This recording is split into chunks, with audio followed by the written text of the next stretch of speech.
আবু বকর সিদ্দিক রাদিয়াল্লাহু তাআলা আনহু যখন শুনতে পেলেন নবীজি তাকে ইঙ্গিত করেছেন, নবীর মুসাল্লায় তিনি দাঁড়িয়ে গেলেন, নামাজ শুরু করবেন। আকামত শেষ হয়ে গেছে, যখন তেলাওয়াতের সুরটা যখন চেঞ্জ হয়ে গেছে, নতুন ইমাম দাঁড়ায় গেছে, সাহাবায়ে কেরামদের মধ্যে কান্নার রোল পড়ে গেল। কান্নায় ভেঙে পড়ছেন সাহাবায়ে কেরাম। আহারে, সারা জীবন নামাজ পড়েছে যার পেছনে, আজকে তাকে পাচ্ছি না। সব হাওমাও করে কাঁদতেছেন। রাসূল বলছেন, আয়েশা আমাকে একটু ধরো তো, আমাকে জানালার কাছে নিয়ে যাও। জানালার কাছে নিয়ে যাওয়া হলো। আমার নবীজি জানালার কাছে চলে গেলেন, তাকে ধরে রাখলেন। আম্মা জান আয়েশা সিদ্দিক রাদিয়াল্লাহু তাআলা আনহা নামাজের দৃশ্যগুলো দেখতেছিলেন, কেমন করে আমার সাহাবীরা রুকু করে, সেজদা করে। সাহাবায়ে কেরামদের কান্নার আওয়াজ শুনে নবীজিও কান্নায় ভেঙে পড়লেন। চোখের কোনা বেয়ে বেয়ে টপ টপ করে পানি পড়া শুরু হলো, দুই গাল ভিজে গেল। আমার নবীজিকে আম্মা জান আয়েশা সান্ত্বনা দিয়ে বলছেন, ইয়া রাসূলুল্লাহ আপনি কাঁদেন কেন? কান্নার তো কোনো কারণ নেই। আপনার সাহাবীরা আল্লাহর হক আদায় করছেন, নামাজ আদায় করছেন, তারা জামাতে জামাতে, আপনি কেন কান্নাকাটি করছেন? রাসূল বলছেন, আয়েশা মানুষ দুটার সময় বেশি কান্না করে, একটা হলো চরম দুঃখের সময়, আর একটা হলো চরম আনন্দের সময়। আল্লাহর কসম করে বলছে, আয়েশা রে, এখন এই মুহূর্তে আমার যে তুমি চোখে পানি দেখতেছো, আমার যে কান্না দেখছো, এটা আমার দুঃখের নয়, এটা আমার চরম আনন্দের চোখের পানি বের হচ্ছে। তুমি কি জানো আয়েশা, এই নামাজ কায়েমের সংগ্রাম করতে গিয়া তায়েফের ময়দানে আমাকে কাফেররা মারতে মারতে দাগ করে ফেলেছিল, রক্তাক্ত করে ফেলেছিল। আমাকে মেরে ফেলার জন্য সব আয়োজন সম্পন্ন করেছিল এই নামাজ কায়েমের জন্য। আয়েশা, উহুদের ময়দানে তারা দান্দান মোবারক আমার শহীদ করে দিয়েছে, দেখো দাঁত দুইটা নাই আমার।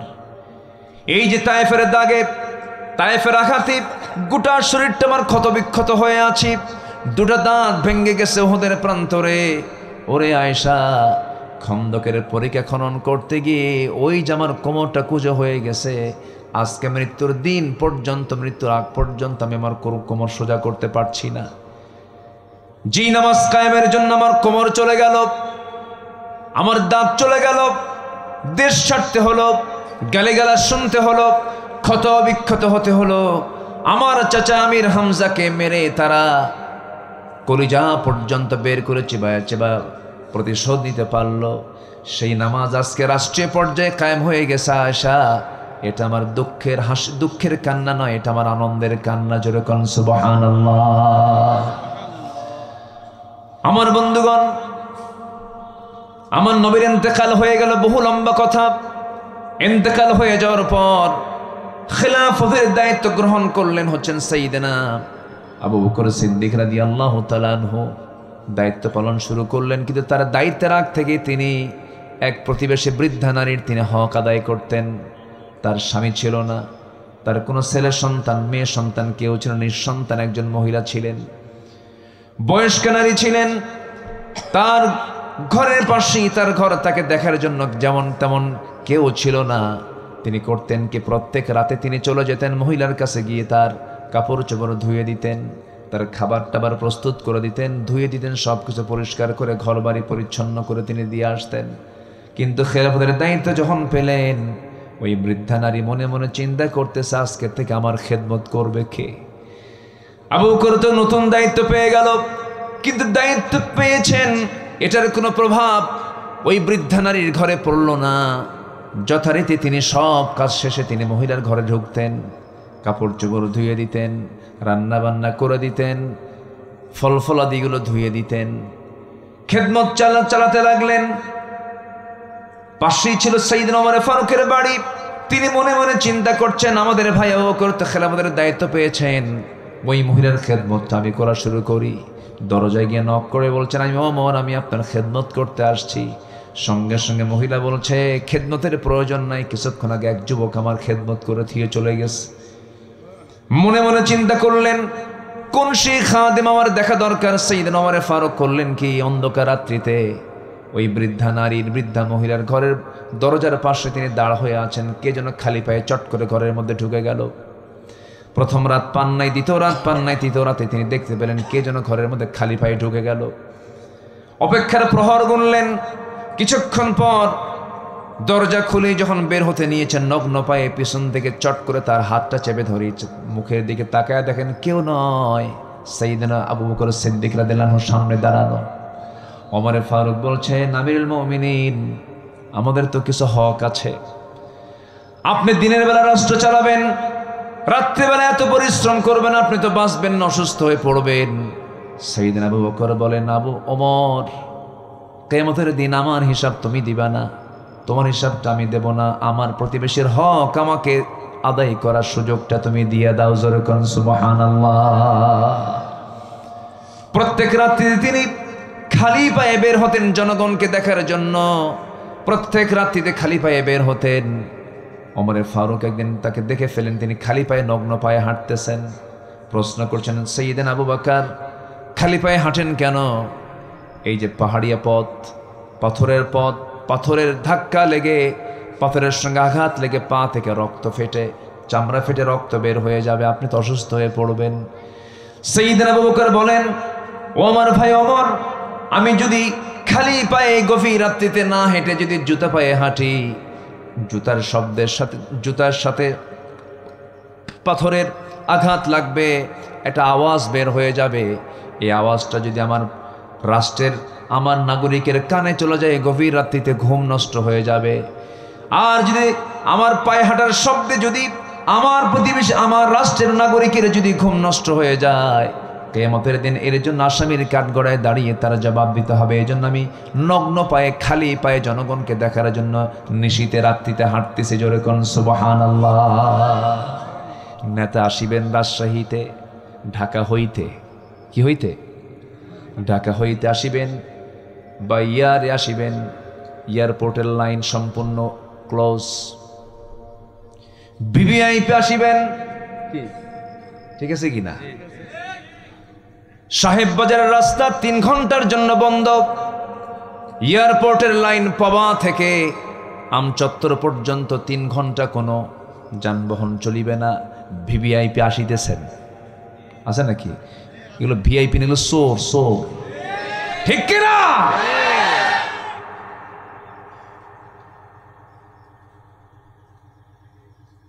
সাইয়েদনা আবু বকর সিদ্দিক রাদিয়াল্লাহু তাআলা আনহু নাগরিকের ঘুমের যেন ব্যাঘাত না হয়, জুতার সাথে পাথরের একটা ধাক্কা লাগবে, আওয়াজটা নাগরিকের কানে চলে যাবে, ঘুম নষ্ট হবে, এই জন্য তিনি খালি পায়ে হাঁটতেন। জোরে কোন সুবহানাল্লাহ। কি চেতনা তাদের মধ্যে কাজ করত! আমার বন্ধুগণ, কথার তো কোনো শেষ নাই। 2 বছর খেলাফতের দায়িত্ব পালন করেন। কয় বছর বলেন? 2 বছর। ইন্তেকাল করলেন। ওমরে ফারুক রাদিয়াল্লাহু তাআলা আনহু খেলাফতের দায়িত্ব গ্রহণ করলেন। এখন তো এই মহিলার খেদমত করার জন্য কেউ নাই, তিনি ইন্তেকাল করেছেন। যেই দিন তিনি দায়িত্ব পেয়েছেন, সেই ওমরে ফারুক সেই রাত্রিতে মহিলার ঘরে চলে গেছেন, দরজায় নক করেছেন। মহিলা জানে না প্রথম খলিফা ইন্তেকাল করেছেন। দরজায় নক করার সঙ্গে সঙ্গে দরজা খুলে গেছে। প্রয়োজনীয় সমস্ত খেদমতগুলো সম্পূর্ণ করলেন। সব কিছু ধুয়ে টুয়ে ক্লিয়ার করে তিনি ঘর থেকে বের হয়ে আসলেন।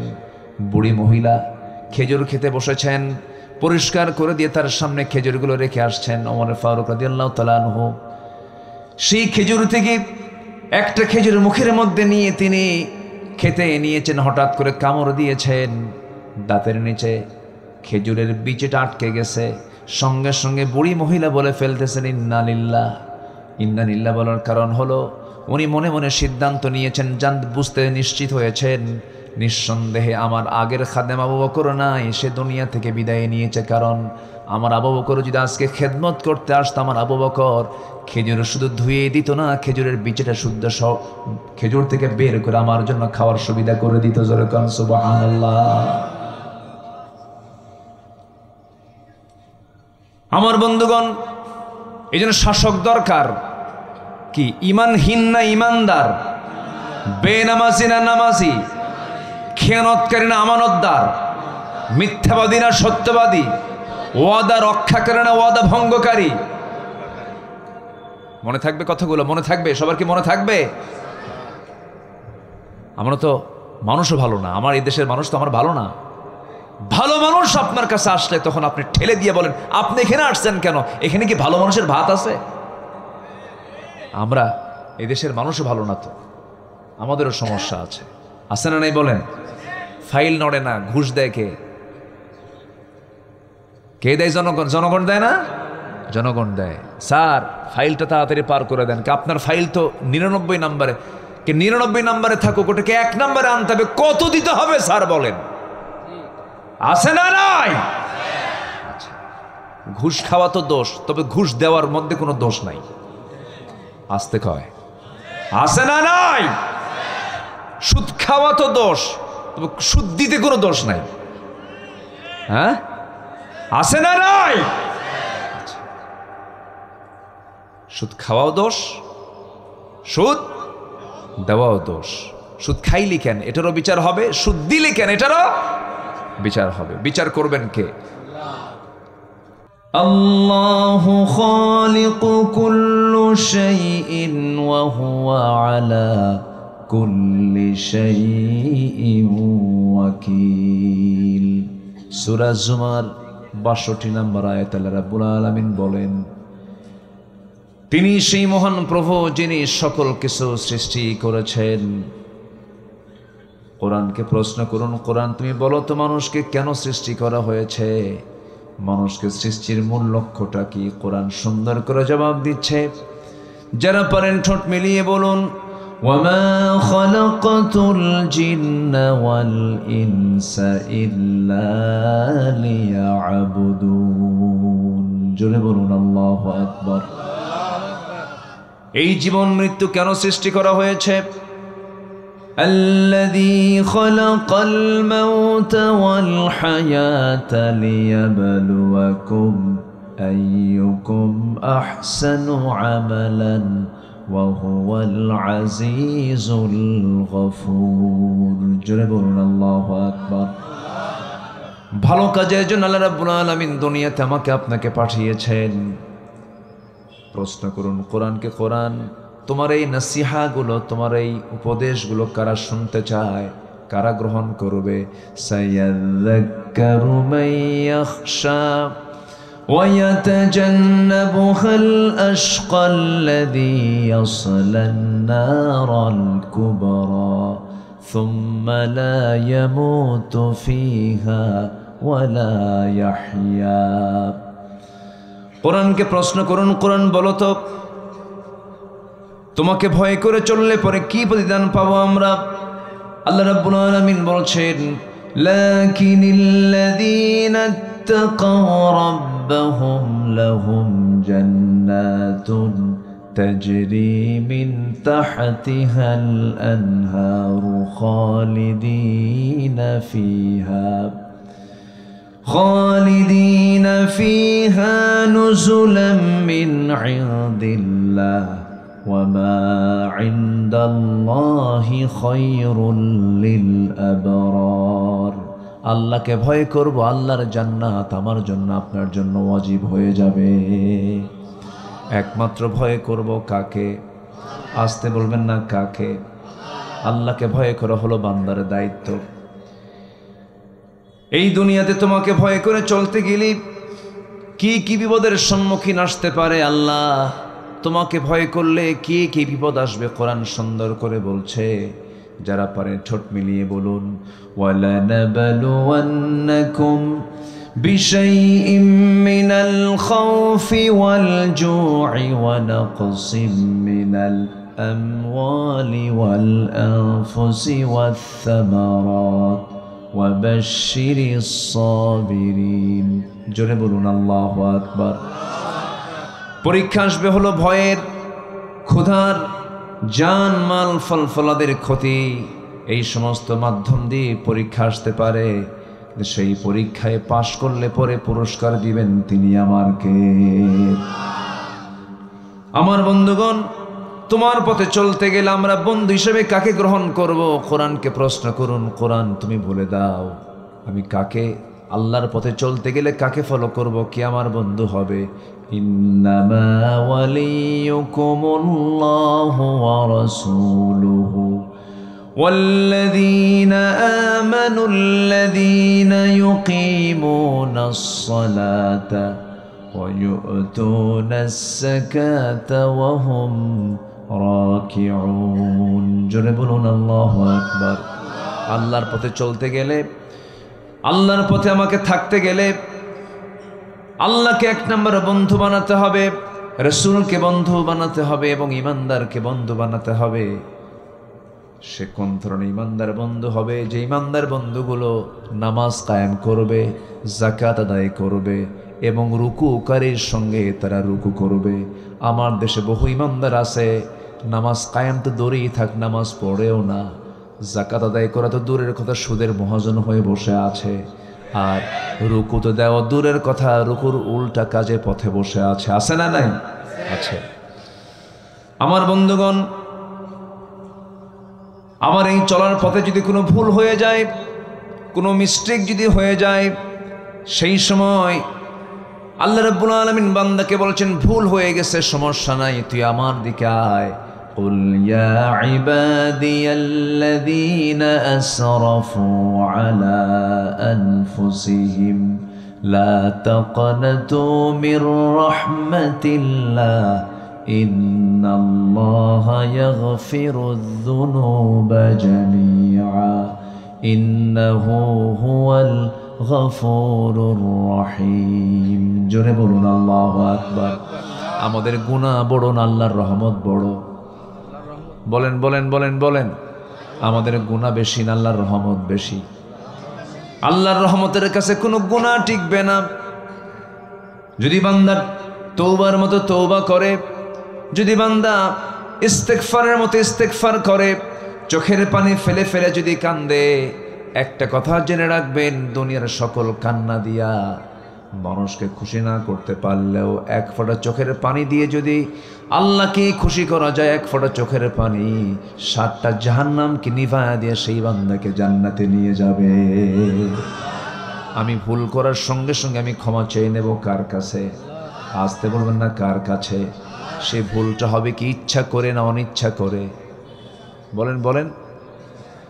ইচ্ছায়, পরিকল্পিত হতে পারে না। ইমানদার পরিকল্পিত কোনো গুনাহ করতে পারে না। কিন্তু 16 বছর শুধু আমরা দেখেছি পরিকল্পিত ষড়যন্ত্র করা হয়েছে, পরিকল্পিত নাটক সাজানো হয়েছে। 6 মাস পর পরই জঙ্গি নাটক দেখেছি আমরা। এই 8 মাস 9 মাস চলে গেল, একটা জঙ্গি নাটক নাই। আছে নাটক? আর কোনো আস্তানা খুঁজে পায় না, কোনো অভিযানে যায় না, কোনো খোঁজ খবর আর এগুলো নাই, কোনো জঙ্গি নাটক নাই। এই নাটক যিনি বানাতেন, এই নাটকের যিনি নাট্যকার, তিনিই তো দেশে নাই, দিল্লি গিয়ে বসে আছে।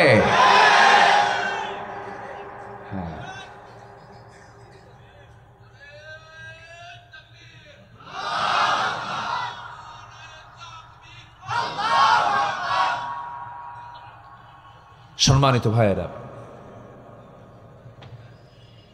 পরিকল্পিতভাবে সাজানো নাটক তারা তৈরি করেছে। আল্লাহর পছন্দের বান্দাগুলোকে তারা পরিকল্পিতভাবে রাষ্ট্রীয়ভাবে হত্যা করেছে তারা। আপনি চিন্তা করতে পারেন আল্লামা সাঈদীর মতো মানুষকে কেমন করে নাটক তৈরি করে কারাগার থেকে বের করে হসপিটালে নিয়ে ইনজেকশন পুশ করে দুনিয়া থেকে বিদায় করা হয়েছে। এরকম করে একটা দুইটা নয়, ফেরাউন খুন করেছিল 40,000 শিশু, আর এরা 16 বছরে খুন করেছে 60,000 মানুষকে। এগুলো নাটক। এই নাটকের বুদ্ধিদাতা হলো মিস্টার ইবলিস। আসতে কন কেন? এই বুদ্ধি কে দিয়েছিল? ইবলিস বুদ্ধি দিয়েছিল। ইবলিসের বুদ্ধিতে চলার কারণে আর হজম করতে পারে নাই, সব দৌড় মারছে, কেউ নাই। খাইছে বেশি, যে মশা বেহুশ হয়ে খায়, যে মশা, কিছু মশা আছে খুব স্মার্ট মশা, পরে কখন টেরও পাওয়া যায়। স্মার্ট মানে আপনার চোখে পড়ার আগে ওর মানে চামড়ায় বসাও শুরু, খাওয়াও শুরু, যাওয়াও শেষ। আপনি দেখেনি না, পরে দেখেন যে কি চুলকায় কেন, ফুলে গেল কেন, মানে মশা নাই কিন্তু খায় চলে গেছে। স্মার্ট মশা। আর কিছু মশা আছে হলো মানে এত খাদক, যখন বসছে ঠিক আছে, কিন্তু অমাপা খায়। দেহের যে ওজন তার চাইতে ওজন বেশি হলো মশার। আল্লাহ তাআলা এই জন্য মশার উদাহরণ আজ থেকে ১৫০০ বছর আগে দিয়েছেন। মশার উদাহরণ, মাযা আরাদাল্লাহু বিহাযা মাসালা, তোমার আল্লাহর কাজ নাই কেমনে আল্লাহ মশার উদাহরণ কোরআনের মধ্যে দিল কেন? এই জাতীয় প্রশ্ন যখন করা হলো, কিন্তু আল্লাহ তাআলা তার এই উদাহরণ দিতে কি তা আল্লাহর কোনো কারো কাছে কৈফিয়ত দেওয়া লাগবে? আর মশা কি ছোটখাটো কোনো বিষয় না? আজকের এই প্রযুক্তির যুগেও সামান্য মশার কামড়ে মানুষ মরে যায়, তাই না? লেটেস্ট একটা রোগ যেটা, সেটা হলো কি এডিস মশার কামড়ে কি হয়? ডেঙ্গু। ডেঙ্গু হয়েছে যার, পঙ্গু হয়েছে সে এই মশার কামড়ে। তো মশা যখন মানুষের চামড়ায় বসে, চামড়ায় বসার সঙ্গে সঙ্গে সে আগে কি করে? আগে হুল ফুটায় না, আগে চতুর্দিকে অ্যানেস্থেসিয়া করে, অবশ করে এরপর আপনাকে সাইজ করে। আগে তুই টের পাবি, তোর বাপও টের পাবে না। আগে অ্যানেস্থেসিয়া করে এরপরে সে তার হুলটা ফুটায়, পরিমাণ মতো খেয়ে, যেটা স্মার্ট সে উঠে চলে যায়। কিন্তু কিছু মশা আছে বেহুশ, খাইতে খাইতে কোনো হুঁশ থাকে না, দেহের চাইতে ওর রক্তের পরিমাণ পেটে নেওয়া বেশি হয়ে যায়, আর নড়তে পারে না, উঠতেও পারে না, শীত হয়ে পড়ে ওই জায়গায় মরে। এই ১৬ বছর যারা ছিল ক্ষমতায়, বেহুশের মতো খাইছে, পালানোর রাস্তা খুঁজে পায় না। সিলেট দিয়ে যাইতে চাইছিল কালামানিক, সিলেটবাসী একদম বিসি আউট করে দিছে। যা, জানেন আপনারা? জানেন না এগুলো? জানেন না? আল্লাহ ছাড় দেন, ছেড়ে দেন না। এই জন্য জুলুম করা যাবে না, আমরা জুলুম করব না। জোরে বলে ইনশাআল্লাহ। জুলুম করলে একদম সোজা ডাইরেক্ট তাকে ধরে ফেলেন কে? আল্লাহ ধরে ফেলেন। জুলুমের কাতারে যাওয়া যাবে না, জুলুম করতে পারবো না আমরা। ইমানদার কখনো জুলুম করতে পারে না। ইমানদারের সঙ্গে জুলুম শব্দটা যায় না। ইমানদার জুলুমকে উৎখাত করে সেখানে শান্তি প্রতিষ্ঠা করবে, হককে প্রতিষ্ঠা করবে। ইমানদার কখনো জালিম হতে পারে না, ইমানদার কখনো ফাসেক হতে পারে না, ইমানদার কখনো মুশরিক হতে পারে না। আমার বন্ধুগণ, এই জন্য আমরা কোরআনের সঙ্গে ধারণা দেব, কোরআনকে মানব। জীবনের এক জায়গায় না, সব জায়গায় বলুন, আসতে বলবেন না, এক জায়গায় না, সব জায়গায়। আল্লাহ রাব্বুল আলামিন কোরআনকে আংশিক মানতে বলেন নাই, কোরআনকে পরিপূর্ণরূপে মানতে বলেছেন। আফাতুমিনুনা বিবা'দিল কিতাব ওয়া তাকফুরুনা বিবা'দ। কিতাবের কিছু অংশ মানবে আর কিছু অংশ মানবে না। এর ফলাফল হলো ইল্লা খিজিয়ুন ফিল হায়াতিদ দুনিয়া। দুনিয়ার জিন্দেগিতে তুমি লাঞ্ছিত হবে, লাঞ্ছিত জীবন যাপন তোমার জন্য উপহার হয়ে যাবে, এবং আখিরাতের জিন্দেগিতে তুমি ক্ষতিগ্রস্তদের অন্তর্ভুক্ত হয়ে যাবে। এই জন্য আমার বন্ধুগণ, কোরআনকে মানার শর্ত হলো আংশিক না পুরোপুরি, অর্ধেক না পুরোপুরি। কোরআন তেমন একটি বিধানের নাম, যার একটি হরফকে যদি আপনি অমান্য করেন, ইমানটা চলে যাবে। একটা শব্দ তো দূরেই থাকলো, একটা আয়াত তো দূরেই থাকলো, একটা হরফকে যদি আপনি অস্বীকার করেন, আপনার ঈমান থাকবে না। এই জন্য কোরআনকে সম্পূর্ণরূপে মানার জন্য তাকিদ দিয়েছেন তিনি আমারকে। উদখুলু ফিস-সিলমি কাফা ওয়া লা তাত্তাবিউ খুতুওয়াতিশ শাইতান ইন্নাহু লাকুম আদুউম মুবিন। জোরে বলুন আল্লাহু আকবার। পরিপূর্ণরূপে ইসলামে দাখিল হয়ে যাও। আংশিক ইসলামকে মানা যাবে না। ব্যক্তিগত জীবনে ইসলাম মানবে, পারিবারিক জীবনে ইসলাম মানবে, রাষ্ট্রীয় জীবনে ইসলাম মানবে না। রাজনীতির প্ল্যাটফর্মে গিয়ে নবীর নাম বাদ দিয়ে দিবা, রাজনৈতিক আন্দোলন করতে গিয়ে আমার নবীর সুন্নাহকে বাদ দিয়ে তুমি অন্য নেতারা তুমি সুন্নাহকে ধরবা, রাসূলকে শুধু নামাজে মানবে, রাসূলকে শুধু রোজাতে মানবে, রাজনীতির প্ল্যাটফর্মে মানবে না, রাষ্ট্রবিধানে মানবে না, আইনে মানবে না। তুমি নবীর উম্মত নও, তুমি হলো ভণ্ড, মহাভণ্ড। ঠিক কিনা? নিজের সুবিধা মতো করে ইসলামকে মানতে চায়। সুবিধা মতো নিজের সুবিধা ইসলাম মানা যাবে না, ইসলামকে মানতে হবে ইসলামের মতো করে। ইসলামকে মানতে হবে কি? ইসলামের মতো করে ইসলামকে মানতে হবে। ইমানদার কখনো বলতে পারেন আমি জাতীয়তাবাদী চেতনার মানুষ, ইমানদার কখনো বলতে পারেন আমি সেকুলার পন্থী মানুষ, ইমানদার বলতে পারেন আমি সোশিয়ালিজমকে লালন করি, ইমানদার বলতে পারেন আমি ক্যাপিটালিজমকে লালন করি। কারণ এই সমস্ত ইজমগুলো সব মানুষের তৈরি করা ইজম। এই সমস্ত তন্ত্র মন্ত্র পচা অবস্থা সব নিজের জীবন থেকে ধুয়ে মুছে সাফ না করা পর্যন্ত ঈমানের দাবি করা সম্ভব নয়। তারা করতেছেন নাকি আপনারা?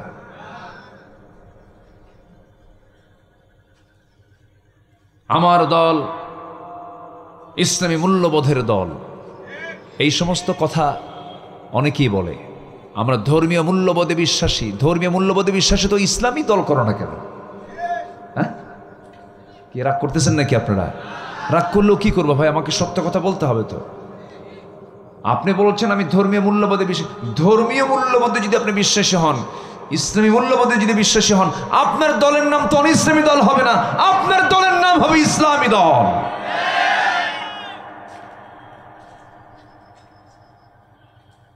আল্লাহ পাক দল করতে বলেছেন কি ইসলাম না অন ইসলাম?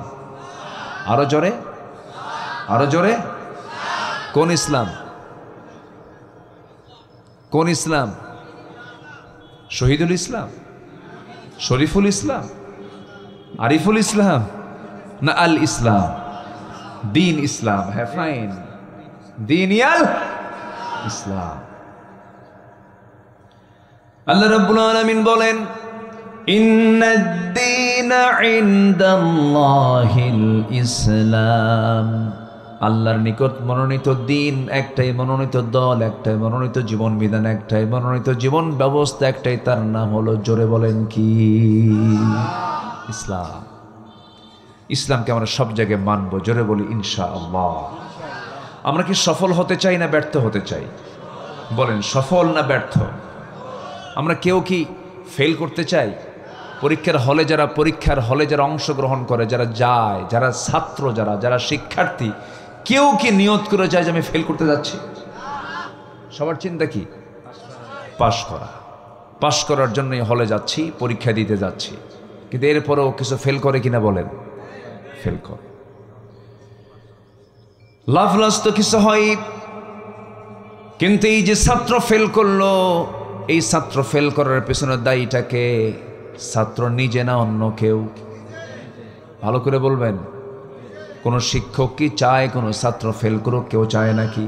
কেউ কিন্তু চায় না। কোনো শিক্ষকের চিন্তা এটা থাকে না। ছাত্র ফেল করে ছাত্রের দোষে। আল্লাহ রাব্বুল আলামিন বলছেন বান্দারে কখনো তুমি ফেল করবে না যদি আমার পথকে যদি মেনে চলো, আমার পন্থাকে তুমি যদি ফলো করতে পারো, তোমার কোনো ব্যর্থতা আসবে না, তোমার কোনো ফেল আসবে না। আল্লাহ রাব্বুল আলামিন কোরআনে কারীমের বিভিন্ন জায়গায় সফল হবে কারা, সফলতা পাবে কারা, তাদের ব্যাপারে বিভিন্ন জায়গায় বিভিন্ন সুন্দর করে বিভিন্ন আঙ্গিকে তিনি কথা বলেছেন। আল্লাহ রাব্বুল আলামিন সূরাতুল বুরুজের ভিতরে সুন্দর করে বলে দিচ্ছেন সফল কারা। দেখো 9টা পয়েন্ট আমি সফলতার দিকগুলো তুলে ধরতে চাচ্ছি। নাম্বার 1 হলো ইন্নাল্লাযীনা আমানু ওয়া আমিলুস সালিহাত লাহুম জান্নাতুন তাজরি মিন তাহতিহাল আনহার যালিকাল ফাওজুল কাবীর। জোরে বলুন আল্লাহু আকবার। সফলতার 2টা শব্দ কোরআনে আসছে। সফলতার 2টা শব্দ কোরআনে আসছে। এক নাম্বার হলো ফাইজুন, ফাউজুন, আরেকটা হচ্ছে মুফলিহুন, তুফলিহুন, আফলাহ। এই শব্দগুলো আসছে। আল্লাহ রাব্বুল আলামিন বলেন নাম্বার 1 হলো সফল কারা। 9টা দিক যাদের মধ্যে পাওয়া যাবে তারাই হবে সফল। এর মধ্যে এক নম্বর দিক হলো ঈমান এনেছে যে এবং সৎ আমল করেছে যে ইন্নাল্লাযীনা আমানু ওয়া আমিলুস সালিহাত লাহুম জান্নাতুন তাজরি মিন তাহতিহাল আনহার। জোরে বলুন আল্লাহু আকবার। ঈমান যারা আনবে এবং নেক আমল যারা করবে তাদের জন্য ক্ষণিকের জান্নাত নয়, তাদের জন্য চিরস্থায়ী জান্নাতের বন্দোবস্ত আমার আল্লাহ তাআলা রেখে দিয়েছেন। শর্ত হলো ঈমানও আনতে হবে, নেক আমলও করতে হবে। আমার দেশে ঈমানদার লোক বেশি না নেক আমলওয়ালা লোক বেশি? বলেন, আমার দেশে ঈমানদার লোক বেশি না নেক আমলের লোক বেশি? বলেন, আমলের লোক বেশি না ঈমানদারের লোক বেশি? ঈমানদার বেশি না আমলওয়ালা বেশি? হ্যাঁ, আমি কিন্তু খুব ক্রিটিক্যাল প্রশ্ন করেছি। আমার দেশে আমলওয়ালা বেশি না ঈমানদার বেশি?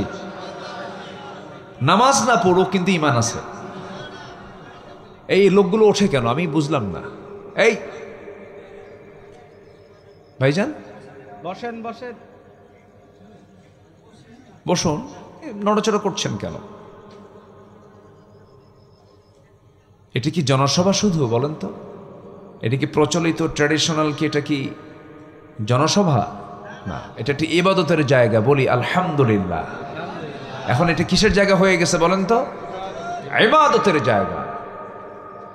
এই জায়গার কোনো শৃঙ্খলা ভঙ্গ যদি আপনার দ্বারা হয়ে যায়, বিশেষ করে কোরআনের মাহফিলে আপনার দ্বারা যদি কোনো শৃঙ্খলা ভঙ্গ যদি হয়ে যায়, ফেরেশতা যদি এটাকে নোট করে ফেলে যে শৃঙ্খলা ভঙ্গ হিসাবে নোট করা হলো, বলেন তো বিচার আছে কিনা? বলেন, হ্যাঁ আছে কিনা? আছে কিনা বিচার? বলেন তো।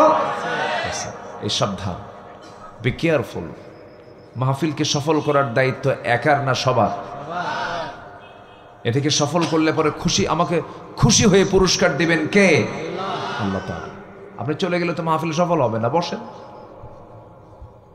তাহলে আমার দেশে আমলওয়ালা বেশি না ঈমানদার বেশি? ঈমানদার বেশি। আমল দরকার নাই। বাপ হাজি মানুষ, আমি হাজি সাহেবের ছেলে, আছে কিনা বলেন? আচ্ছা, আমার দাদা মুসলমান, আমার বাপ মুসলমান, আমিও মুসলমান, আল্লাহ মানে জান্নাত না দিয়ে যাবে কোথায়? এই সমস্ত পুঁজি নিয়ে জান্নাতে যাওয়া যাবে না। জান্নাতে যাওয়ার পুঁজি এগুলো না। জান্নাতে যাওয়ার পুঁজিগুলো কি কি? আল্লাহ রাব্বুল আলামিন কোরআনে কারীমের ভিতরে বিভিন্ন জায়গায় ক্লিয়ার করে বলে দিয়েছেন, জান্নাত পাওয়ার জন্য বংশের পরিচয় দিয়ে জান্নাত পাওয়া যাবে না। বংশের পরিচয় দিয়ে যদি জান্নাত পাওয়া যেত, আবু লাহাব বহু আগে জান্নাত পেয়ে যেত।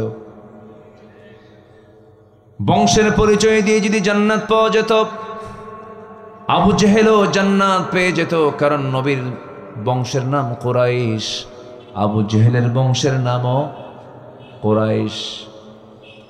বাবার পরিচয় দিয়ে যদি ছেলে জান্নাত পেয়ে যেত, অবশ্যই নূহ আলাইহিস সালামের ছেলে কেনান সে জান্নাত পেয়ে যেত। আবার সন্তানের পরিচয় দিয়ে যদি বাবা জান্নাত পেয়ে যেত, অবশ্যই আজর জান্নাত পেয়ে যেত। ইব্রাহিম আলাইহিস সালামের বাবা আজর জান্নাত পেয়ে যেত। বাবার পরিচয় দিয়ে ছেলে জান্নাত পাবে না, ছেলের পরিচয় দিয়ে বাবা জান্নাত পাবে না, বংশের পরিচয় দিয়ে কেউ জান্নাত পাবে না। জান্নাত পাওয়ার জন্য শর্ত হলো ঈমান এবং নেক আমল। ঈমান আছে, নেক আমল নাই, কোনো মূল্য নাই। আবার আমল আছেন, ঈমান নাই, তাও মূল্য নাই। দুটাই লাগবে বলে দিয়েছেন তিনি আমার কে?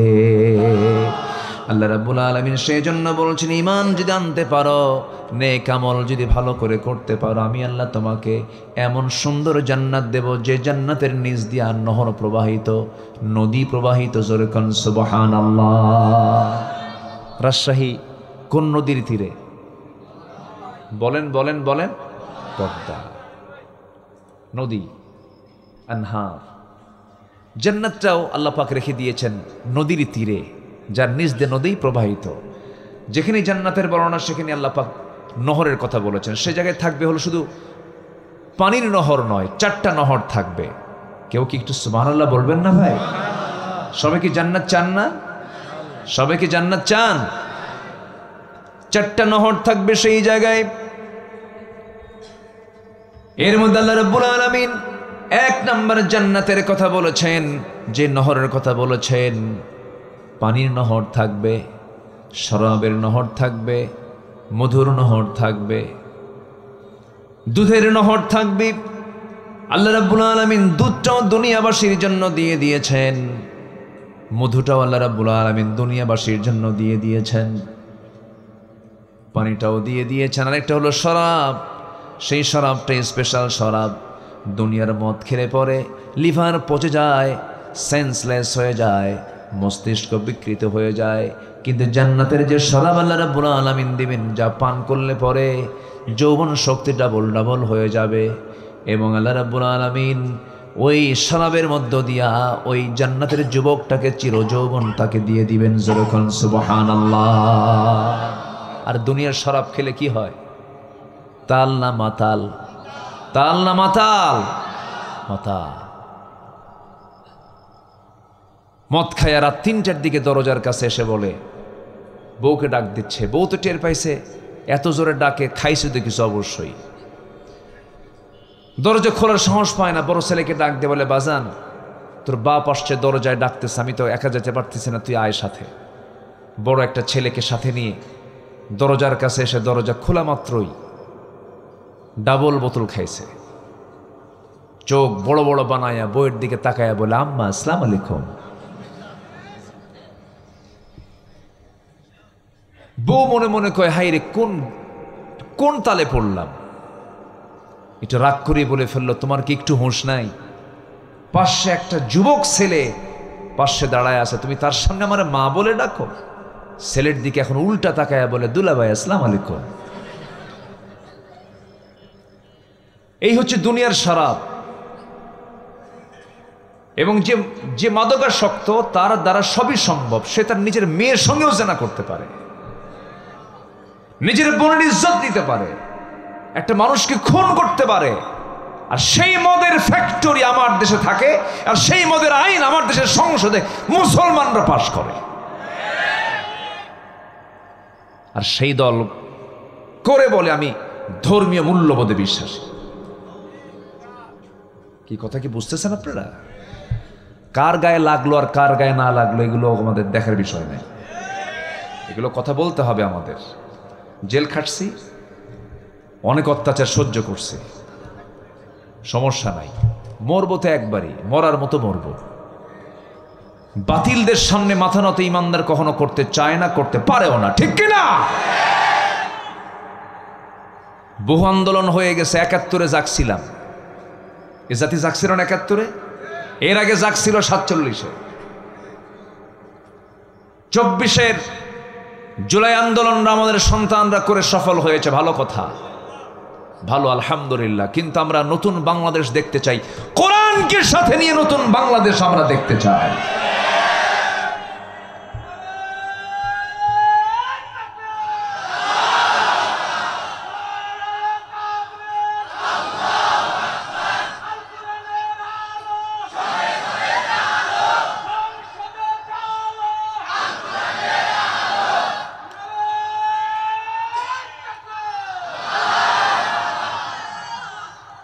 আমার দেশের নেতৃত্ব আজ পর্যন্ত 54 বছরে যারাই ছিল, তারা এক একটা বড় বড় চিটার, ঠিক কিনা? ধোকাবাজ। নির্বাচন আসলেই বলতো, আমি আল্লাহাস কুতকুতানি সুলকানি খাউজানি। নির্বাচন আসলেই বলতো, আমি একজন ধর্মীয় মূল্যবোধে বিশ্বাসী। নির্বাচন আসলেই বলতো, আগামী নির্বাচনে যদি আমরা আপনাদের জনসমর্থন পাই তাহলে মদিনার সনদে দেশ চালাবো। দেখছেন কত বড় মিথ্যুক চাবাবাজ। অনিসলামী দলের নেত্রী কয় মদিনার সনদে দেশ চালাবো। মদিনার সনদে দেশ চালায় নাই, মোদির সনদে দেশ চালিয়েছে ওরা।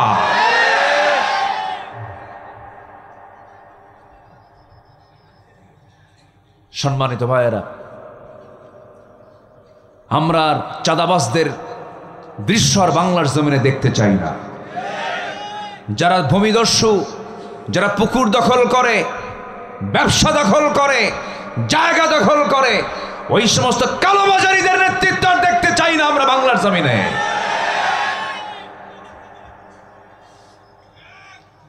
আমরা সজাগ থাকলে, আমি জেগে উঠলে দেশ বিজয় অবশ্যই হবে। জোরে বলি ইনশাআল্লাহ। আমি নিজেই একটা বাংলাদেশ, আমি নিজেই এক বাংলাদেশ, ঠিক কিনা? আমরা এগিয়ে যাব সামনের দিকে সততা নিয়ে, নৈতিকতা নিয়ে, আদর্শ নিয়ে, ঈমান নিয়ে। আল্লাহ কবুল করুন। দেখলাম তো সবকিছুই, কত কষ্ট করে আমার সন্তানরা জীবন দেয়, আর উপদেষ্টার পদগুলো নিয়ে ক্ষমতার মসনদে ওরা বসে এদেশের শত্রুগুলোকে দেশ থেকে প্রচার করে দেয়। বড় আফসোস। মঞ্চ উঠলেই 16 বছর ধরে এক নেতার বক্তব্য শুনতাম, মঞ্চ উঠলেই বলতো খেলা হবে।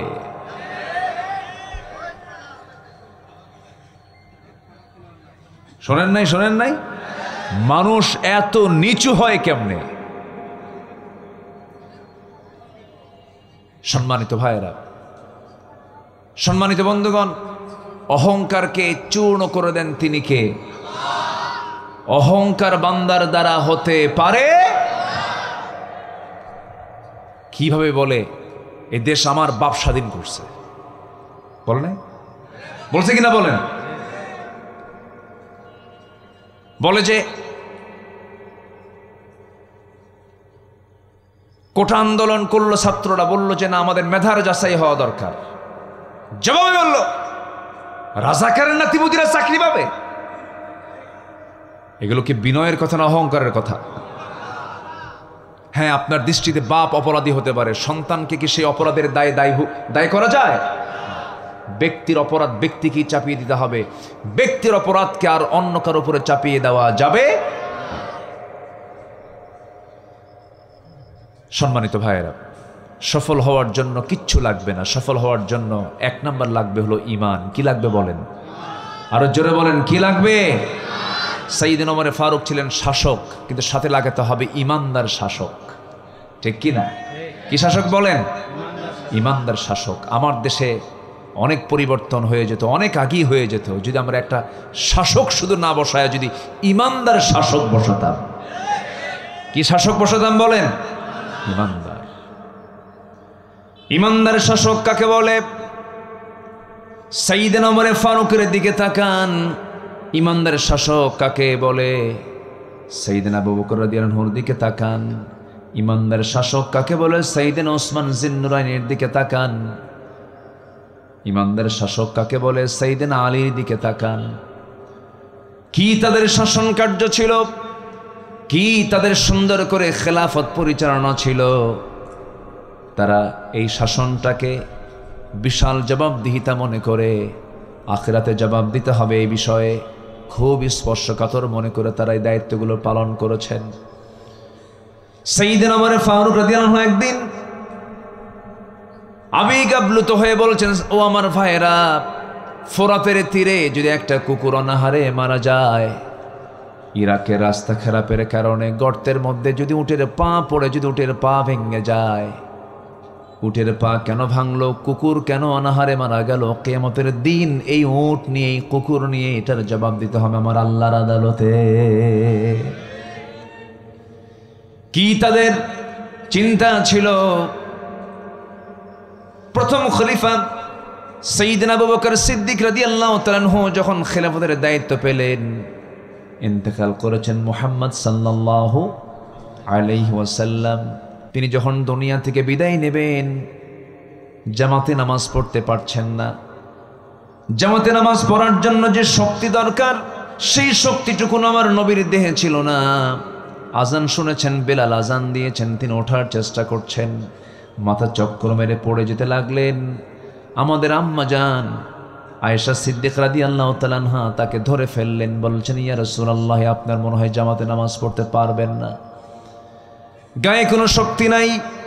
নবীজি বলছেন, আয়েশা রে, বিষক্রিয়া শুরু হয়ে গেছে আমার দেহের ভিতরে, ইহুদিরা আমার খাদ্যের মধ্যে যে বিষ ঢুকিয়ে দিয়েছিল তার বিষক্রিয়া আমার দেহে এখন শুরু হয়ে গেছে, প্রচন্ড কষ্ট হচ্ছে আয়েশা, আমি মনে হয় বাঁচব না। আজান তো দিল আমার বেলাল, নামাজের রক্ত চলে এসেছে, আমার মুসল্লায় কে দাঁড়াবে? আয়েশা তুমি আমার পক্ষ থেকে জানিয়ে দাও, আমার মুসল্লায় আমার দায়িত্ব পালন করার জন্য আমি কাউকে মনোনয়ন দিলাম না, আমার আবু বকরের জন্য আমার দায়িত্ব পালন করে নাই, মানে পরবর্তী খেলাফতের দায়িত্ব আমার আবু বকরই পালন করবে। নামাজের নেতৃত্ব দিবে যে, দেশের নেতৃত্ব দিবে সে। তাহলে শাসক হবে, নামাজেরও ইমাম, রাষ্ট্রেরও। আমার দেশে কি দুই ডিপার্টমেন্ট, দুই ডিপার্টমেন্ট না, ব্যক্তি হবে একজন আর জায়গা দুইটা, নামাজ এবং রাষ্ট্র, ইমাম এবং রাষ্ট্র, রাষ্ট্র এবং ইমাম কি ব্যক্তি কয়জন হবে? একজন। কাজ কয়টা? দুইটা। নামাজের দায়িত্ব যিনি পালন করবেন, রাষ্ট্রের দায়িত্ব তিনি পালন করবেন। আমার নবী তাই শিখিয়ে গেছেন। মদিনার তিনি ইমাম ছিলেন, আবার রাষ্ট্রেরও তিনি নেতা ছিলেন, আবার তিনি চিফ জাস্টিস ছিলেন, তিনি বিচার কার্য ফায়সালা করতেন। এক ব্যক্তি বিচারক, এক ব্যক্তি ইমাম, আর একই ব্যক্তি হলেন কি? শাসক। আবু বকর সিদ্দিক রাদিয়াল্লাহু তাআলা আনহু যখন শুনতে পেলেন নবীজি তাকে ইঙ্গিত করেছেন, নবীর মুসল্লায় তিনি দাঁড়িয়ে গেলেন, নামাজ শুরু করবেন। আকামত শেষ হয়ে গেছে, যখন তেলাওয়াতের সুরটা যখন চেঞ্জ হয়ে গেছে, নতুন ইমাম দাঁড়ায় গেছে, সাহাবায়ে কেরামদের মধ্যে কান্নার রোল পড়ে গেল, কান্নায় ভেঙে পড়ছেন সাহাবায়ে কেরাম। আহারে, সারা জীবন নামাজ পড়েছে যার পেছনে, আজকে তাকে পাচ্ছি না, সব হাওমাও করে কাঁদতেছেন। রাসূল বলছেন, আয়েশা আমাকে একটু ধরো তো, আমাকে জানালার কাছে নিয়ে যাও। জানালার কাছে নিয়ে যাওয়া হলো। আমার নবীজি জানালার কাছে চলে গেলেন, তাকে ধরে রাখলেন। আম্মা জান আয়েশা সিদ্দিক রাদিয়াল্লাহু তাআলা আনহা নামাজের দৃশ্যগুলো দেখতেছিলেন, কেমন করে আমার সাহাবীরা রুকু করে, সেজদা করে, সাহাবায়ে কেরামদের কান্নার আওয়াজ শুনে নবীজিও কান্নায় ভেঙে পড়লেন। চোখের কোনা বেয়ে বেয়ে টপ টপ করে পানি পড়া শুরু হলো, দুই গাল ভিজে গেল। আমার নবীজিকে আম্মা জান আয়েশা সান্ত্বনা দিয়ে বলছেন, ইয়া রাসূলুল্লাহ আপনি কাঁদেন কেন? কান্নার তো কোনো কারণ নেই, আপনার সাহাবীরা আল্লাহর হক আদায় করছেন, নামাজ আদায় করছেন, তারা জামাতে জামাতে, আপনি কেন কান্নাকাটি করছেন? রাসূল বলছেন, আয়েশা মানুষ দুটার সময় বেশি কান্না করে, একটা হলো চরম দুঃখের সময়, আর একটা হলো চরম আনন্দের সময়। আল্লাহর কসম করে বলছে, আয়েশা রে, এখন এই মুহূর্তে আমার যে তুমি চোখে পানি দেখতেছো, আমার যে কান্না দেখছো, এটা আমার দুঃখের নয়, এটা আমার চরম আনন্দের চোখের পানি বের হচ্ছে। তুমি কি জানো আয়েশা, এই নামাজ কায়েমের সংগ্রাম করতে গিয়া তায়েফের ময়দানে আমাকে কাফেররা মারতে মারতে দাগ করে ফেলেছিল, রক্তাক্ত করে ফেলেছিল। আমাকে মেরে ফেলার জন্য সব আয়োজন সম্পন্ন করেছিল এই নামাজ কায়েমের জন্য। আয়েশা, উহুদের ময়দানে তারা দান্দান মোবারক আমার শহীদ করে দিয়েছে, দেখো দাঁত দুইটা নাই আমার। এই যে তায়েফের দাগে, তায়েফের আঘাতে গোটা শরীরটা আমার ক্ষতবিক্ষত হয়ে আছি, দুটা দাঁত ভেঙে গেছে উহুদের প্রান্তরে। ওরে আয়েশা, খন্দকের পরীক্ষা খনন করতে গিয়ে ওই যে আমার কোমরটা কুঁজো হয়ে গেছে, আজকে মৃত্যুর দিন পর্যন্ত, মৃত্যুর আগ পর্যন্ত আমি আমার কোমর সোজা করতে পারছি না। জি নামাজ কায়েমের জন্য আমার কোমর চলে গেল, আমার দাঁত চলে গেল, দেশ ছাড়তে হলো, গালিগালা শুনতে হলো, ক্ষত বিক্ষত হতে হলো। আমার চাচা আমির হামজাকে মেরে তারা কলিজা পর্যন্ত বের করে চিবায়া চিবা প্রতিশোধ নিতে পারলো। সেই নামাজ আজকে রাষ্ট্রীয় পর্যায়ে কায়েম হয়ে গেছে। আয়েশা, এটা আমার দুঃখের হাসি, দুঃখের কান্না নয়, এটা আমার আনন্দের কান্না। জোরে কোন সুবহানাল্লাহ।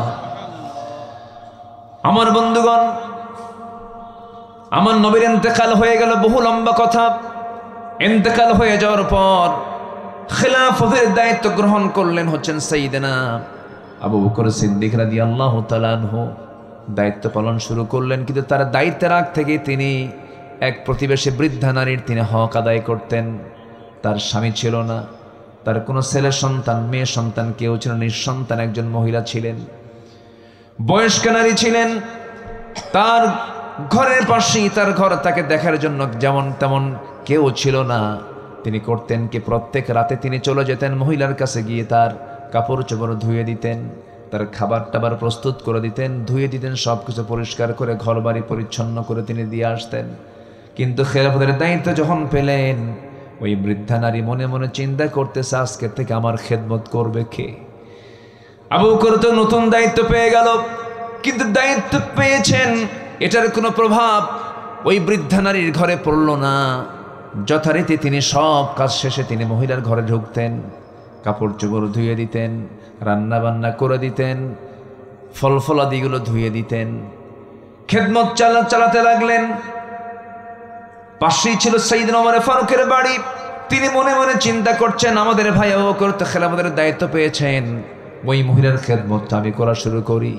দরজায় গিয়ে নক করে বলছেন, আমি ওমর, আমি আপনার খেদমত করতে আসছি।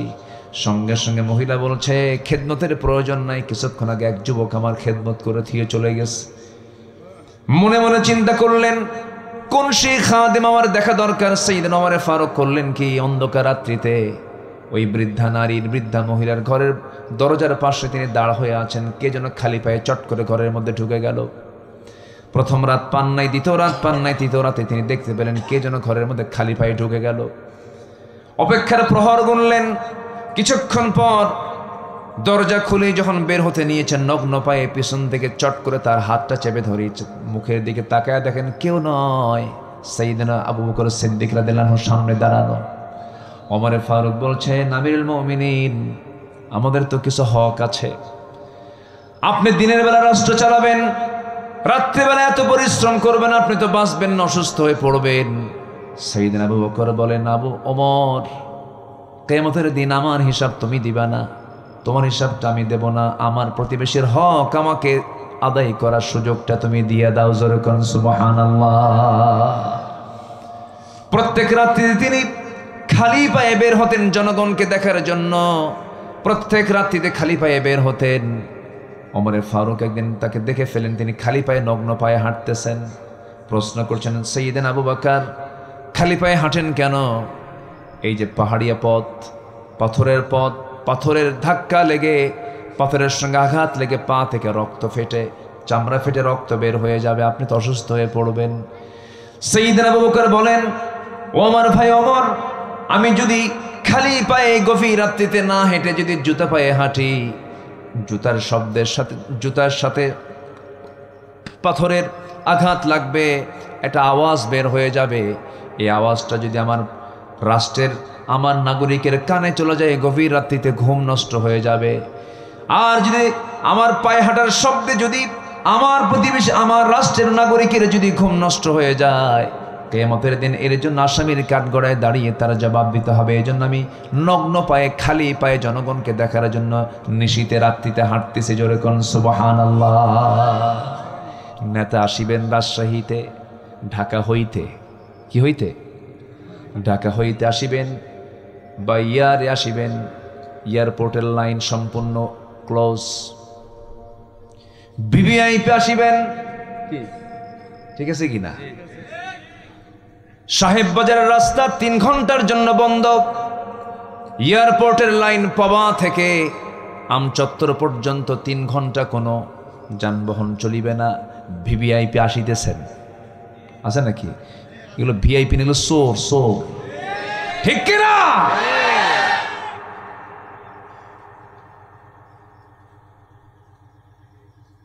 সাইয়েদনা আবু বকর সিদ্দিক রাদিয়াল্লাহু তাআলা আনহু নাগরিকের ঘুমের যেন ব্যাঘাত না হয়, জুতার সাথে পাথরের একটা ধাক্কা লাগবে, আওয়াজটা নাগরিকের কানে চলে যাবে, ঘুম নষ্ট হবে। এই জন্য তিনি খালি পায়ে হাঁটতেন। জোরে কোন সুবহানাল্লাহ। কি চেতনা তাদের মধ্যে কাজ করত! আমার বন্ধুগণ, কথার তো কোনো শেষ নাই। 2 বছর খেলাফতের দায়িত্ব পালন করেন। কয় বছর বলেন? 2 বছর। ইন্তেকাল করলেন। ওমর ফারুক রাদিয়াল্লাহু তাআলা আনহু খেলাফতের দায়িত্ব গ্রহণ করলেন। এখন তো এই মহিলার খেদমত করার জন্য কেউ নাই, তিনি ইন্তেকাল করেছেন। যেই দিন তিনি দায়িত্ব পেয়েছেন, সেই ওমর ফারুক সেই রাত্রিতে মহিলার ঘরে চলে গেছেন। দরজায় নক করেছেন, মহিলা জানে না প্রথম খলিফা ইন্তেকাল করেছেন। দরজায় নক করার সঙ্গে সঙ্গে দরজা খুলে গেছে। প্রয়োজনীয় সমস্ত খেদমতগুলো সম্পূর্ণ করলেন। সব কিছু ধুয়ে টুয়ে ক্লিয়ার করে তিনি ঘর থেকে বের হয়ে আসলেন। বুড়ি মহিলা খেজুর খেতে বসেছেন, পরিষ্কার করে দিয়ে তার সামনে খেজুরগুলো রেখে আসছেন ওমর ফারুক রাদিয়াল্লাহু তাআলা আনহু। সেই খেজুর থেকে একটা খেজুর মুখের মধ্যে নিয়ে তিনি খেতে নিয়েছেন, হঠাৎ করে কামড় দিয়েছেন, দাঁতের নিচে খেজুরের বিচিটা আটকে গেছে। সঙ্গে সঙ্গে বুড়ি মহিলা বলে ফেলতেছেন ইন্না লিল্লাহ। ইন্না লিল্লাহ বলার কারণ হলো উনি মনে মনে সিদ্ধান্ত নিয়েছেন, বুঝতে নিশ্চিত হয়েছেন নিঃসন্দেহে আমার আগের খাদেম আবু বকর নাই, সে দুনিয়া থেকে বিদায় নিয়েছে। কারণ আমার আবু বকর যদি আজকে খেদমত করতে আসতো, আমার আবু বকর খেজুর শুধু ধুয়ে দিত না, খেজুরের বিচিটা শুদ্ধ খেজুর থেকে বের করে আমার জন্য খাওয়ার সুবিধা করে দিত। জোরে কোন সুবহানাল্লাহ। আমার বন্ধুগণ, এই জন্য শাসক দরকার কি? ইমানহীন না ইমানদার? বেনামাজি না নামাজি? খেয়ানতকারী না আমানতদার? মিথ্যাবাদী না সত্যবাদী? ওয়াদা রক্ষাকারী না ওয়াদা ভঙ্গকারী? মনে থাকবে কথাগুলো? মনে থাকবে? সবার কি মনে থাকবে? আমরা তো মানুষও ভালো না, আমার এই দেশের মানুষ তো আমার ভালো না। ভালো মানুষ আপনার কাছে আসলে তখন আপনি ঠেলে দিয়ে বলেন, আপনি এখানে আসছেন কেন? এখানে কি ভালো মানুষের ভাত আছে? আমরা এই দেশের মানুষও ভালো না, তো আমাদেরও সমস্যা আছে, আছে না নাই বলেন? ফাইল নড়ে না, ঘুষ দেয় কে? কে দেয়? জনগণ। জনগণ দেয় না? জনগণ দেয়। স্যার ফাইলটা তাড়াতাড়ি পার করে দেন। আপনার ফাইল তো 99 নম্বরে, কে 99 নম্বরে থাকুক, ওটাকে 1 নম্বরে আনতে হবে। কত দিতে হবে স্যার বলেন? আছে না নাই?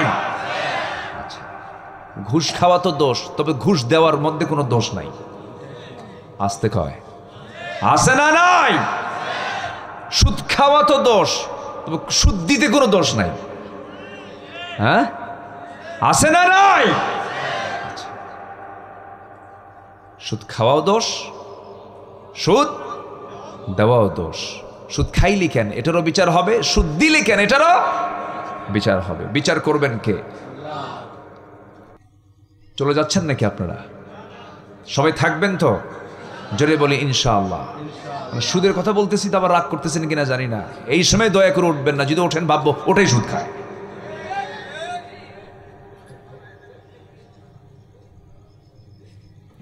সুদ, সুদের মহামারী চলছে, সুদের মহামারী। এত সুদ আজকে আর সমাজে, আল্লাহ। তবে পবাতে মনে হয় সুদ নাই। পবাতে সুদ আছে? সুদের সম্পদ, সুদ দিয়ে গড়ানো সম্পদের মেয়াদ থাকে না, ওটা যে কোনো মুহূর্তে শেষ হয়ে যায়। এটা মাথায় রাখবেন। আল্লাহর কাছে এই জন্য বলতে হয়, আল্লাহ আমাকে বরকতময় রিজিক দাও। কি রিজিক বলেন? বলেন, জোরে বলেন, কি কি রিজিক? বরকতময়, বরকতে ভরা রিজিক তুমি আমারে দাও। হাজার হাজার কোটি টাকার মালিক, শান্তি নাই। ঘরে ঢুকলে বউ ঠিক নাই, মেয়ের দিকে তাকালে ওর চরিত্র ঠিক নাই, ছেলেটা ইয়াবা খায়, শীত হয়ে পড়ে থাকে। আছে না নাই? ছেলে ইয়াবা খায়, মেয়ে নোংরামি করে, বউটা পরকিয়া করে। হাজার হাজার কোটি টাকার মালিক, ও নিজেও মদ খায়, শীত হয়ে পড়ে থাকে। একই ছাদের নিচে, একই দেওয়ালে, একই ফ্ল্যাটে, একই বাড়িতে থাকে, কারোর সঙ্গে কারো কোনো সম্পর্ক নাই। এগুলো কি রিজিক? এগুলো কি বরকত? না। ঈমান আনবো, নেক আমল করব, গোটা পরিবার, গোটা সমাজ, গোটা রাষ্ট্র বরকতে ভরপুর হয়ে যাবে। এই জন্য সফল হতে হলে আগে 1 নম্বর পুঁজি হলো ঈমান এবং আমল। ঈমান এবং, জোরে বলেন, ঈমান এবং আমল। আল্লাহ কবুল করুন, জোরে বলি আমিন। ঈমান আনা মাত্রই পরীক্ষা আসবে, কিন্তু পরীক্ষা দেব না ইনশাআল্লাহ? বলেন, পরীক্ষা দিতে রাজি আছি তো ইনশাআল্লাহ? হ্যাঁ, ঈমান মানি হলো পরীক্ষার সম্মুখীন হতে হবে, পরীক্ষা দিতে হবে। আশাদ্দুন নাসি বালাউল আম্বিয়া সুম্মাল আমসাল ফাল আমসাল। এই দুনিয়াতে যত বড় বালা মুসিবত আসছে, এর মধ্যে সবচেয়ে বেশি বালা মুসিবতের সম্মুখীন হয়েছেন আম্বিয়া কেরাম। আপনি কোন নবীর দিকে তাকাবেন, তার বালা নাই, মুসিবত নাই। নূহ আলাইহিস সালাতু ওয়াস সালাম মারতে মারতে তাকে রক্তাক্ত করে রাস্তায় ফেলে দিয়ে যেত, কিন্তু তার দাওয়াত বন্ধ হতো না। তিনি কেমন করে দাওয়াত দিয়েছেন, ইন্নী দাউতু কওমি লাইলাও ওয়া নাহারা। তিনি দিনে এবং রাত্রিতে কালিমার দাওয়াত দিয়েছেন। 900 বছর। কত বছর বলেন? 900 বছর। ইসলাম কবুল করেছে মাত্র 80 জন মানুষ। 80 থেকে 90 জন মানুষ ইসলাম কবুল করেছে। আমার বন্ধুগণ, তার দাওয়াত বউ পর্যন্ত গ্রহণ করে নাই, তার দাওয়াত সন্তান পর্যন্ত গ্রহণ করে নাই। ইমরাত নূহ, ইমরাত লূত, বউটা পর্যন্ত ঈমান আনে নাই, ছেলে পর্যন্ত ঈমান আনে নাই। কিন্তু এখানে এর মানে কি আল্লাহর নবীর দাওয়াত ব্যর্থ না সফল? বলেন বলেন বলেন বলেন। তার দাওয়াত কিন্তু ব্যর্থ ছিল না। আইয়ুব আলাইহিস সালাম আল্লাহ রাব্বুল আলামিন কত বড় পরীক্ষায় ফেলে দিয়েছেন। অসুখ বিসুখ হলে পরে অনেকে হতাশ হয়ে যান। আল্লাহ তাআলা নবীকে অসুখ দিয়ে বুঝিয়ে দিয়েছেন, দুনিয়ার মুসলমান, দুনিয়ার বান্দারা, তোমরা মন খারাপ করো না। আমি আমার পছন্দের নবীকে পর্যন্ত আমি রোগ দিয়ে তাকে পরীক্ষা করেছি। আসেন দোয়া করে দিই। এই যে 2-1 করে ওঠে, কি চাপ চুপ লাগছে নাকি আপনাদের? ও চাপ, নিম্নচাপ। নিম্নচাপ কি চাপ? কি জানে খুলে কিনা, কি চাপ জানে খুঁজছে না। একটু বসেন না, একটু বসেন। ভাইরে কত সময় কত দিকে চলে যায়। আপনি তো আমাকে দেখছেন, কিছু লোক যাচ্ছে, আমি আবার দেখি, আবার এই জন্য ওইদিকে চোখ চলে যায়। আমি চাচ্ছি যে 100% মানুষ, 100% মানুষ আমরা থেকে যাব। জোরে বলি ইনশাআল্লাহ। আমরা একসঙ্গে দোয়া করব ফিলিস্তিনকে নিয়ে, আমরা একসঙ্গে দোয়া করব কাশ্মীরকে নিয়ে।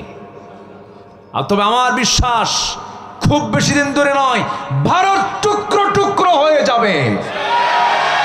খুব অল্প দিন, অল্প দিন।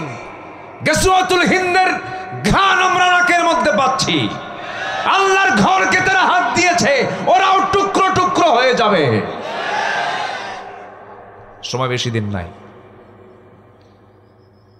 ইসরায়েল টুকরো টুকরো হয়ে যাবে, টিকবে না। মাজলুমদের দোয়া কবুল করেন কে?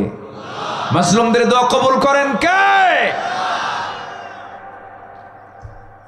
সম্মানিত ভাইয়েরা, আমরা বিজয়ী হয়ে যাব। শর্ত হলো ঈমান আনতে হবে, নেক আমল করতে হবে। রাজি আছেন তো?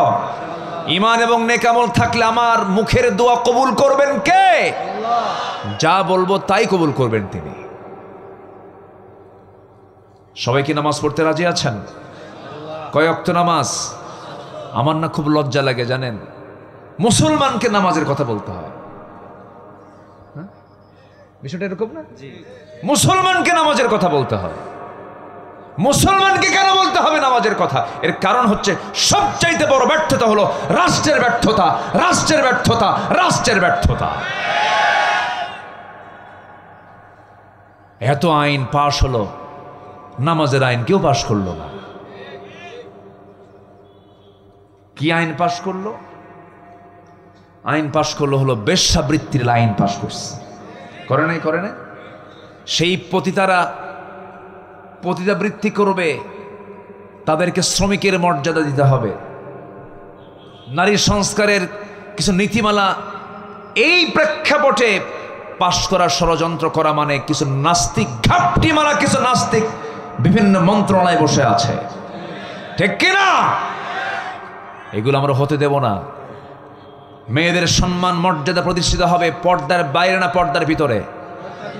পর্দার বাইরে না পর্দার ভিতরে? আমার মাদের সোশ্যাল সিকিউরিটি, সার্বিক সিকিউরিটি একমাত্র পর্দাই দিতে পারে। পর্দার মধ্য দিয়ে তাদের সিকিউরিটি আসতে পারে। মেয়েরা ঢাকবে, মেয়েরা শালীনপূর্ণ পোশাক পরবে। হুকুমটা কার? আসতে বলবেন না, হুকুমটা কার? কে কতটুকু কাপড় পরবে, কে কতটুকু ঢাকবে, কার পোশাকের কোন ড্রেস কোড হবে, সব বলে দিয়েছেন কোরআনে। তিনি কে? আল্লাহ। প্রগতিবাদীরা, প্রগতি ওদের না, ওরা নাম দিছে প্রগতিবাদী। প্রগতি না দুর্গতি। এই প্রগতিবাদীরা বলে একটা পুরুষ যদি গ্রীষ্মের খরতাপে ক্যাম্পাসের সামনে যদি বুকের সবগুলো বোতাম খুলে দিয়ে যদি বাতাস নিতে পারে, একটা নারী কেন পারবে না? কত বড় জানোয়ার দেখেন। আছে না নাই? আছে।